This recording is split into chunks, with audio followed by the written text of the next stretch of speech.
അങ്ങനെ റിസപ്ഷനായി ഈ ദിവസത്തെ മൂന്നാമത്തെ പരിപാടിയൊക്കെ on the process. Yeah. Your phone case or phone and you are matching. Meaning beautiful. Something is there. Beautiful. Yes. Yeah.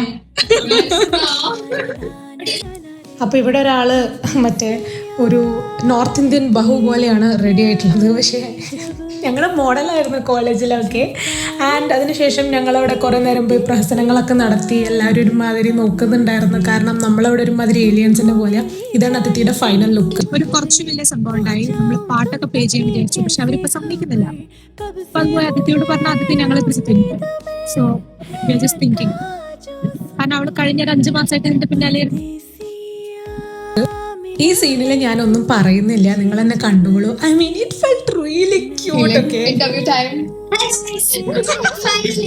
He is going to meet her after all this look once more.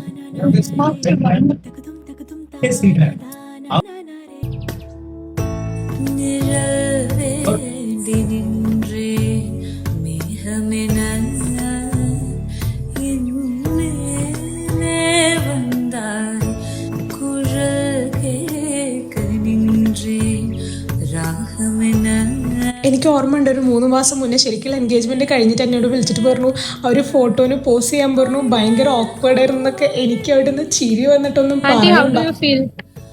Very happy. Very happy. Yeah, we should feel, right? Very happy. A milestone in our lives. Congratulations for halfway completing the milestone. അങ്ങനെ അവൾ സ്റ്റേജിൽ കയറി. ഈ സമയത്താണ് ഏറ്റവും കൂടുതൽ ആൾക്കാർ വന്നിട്ടുണ്ടായിരുന്നത്. ഞാനും കുറച്ച് പിന്നാലെയൊക്കെ പോയി സ്റ്റേജ് വരെ. ആൻഡ് ആഫ്റ്റർ ദാറ്റ് ഓക്കെ കുറേ പ്രശ്നങ്ങളുണ്ടായി. പാട്ട് വെക്കാനൊക്കെ നമ്മൾ പ്ലാൻ ചെയ്തിട്ടുണ്ടായിരുന്നു. എൻട്രി സോങ് ഒക്കെ കോളായി. ആദിത്യ ഇതൊന്നും അറിഞ്ഞിട്ടുണ്ടായിരുന്നില്ല. പക്ഷേ നമ്മളത് പ്ലാൻ ചെയ്ത് സെറ്റാക്കി. എന്താണെന്നുള്ളത് അടുത്ത വ്ളോഗിൽ കാണാം. അടുത്ത വ്ളോഗിൽ എന്തായിരിക്കും എന്ന് എനിക്കറിയില്ല, എഡിറ്റ് ചെയ്തിട്ടില്ല. So see you in the next vlog.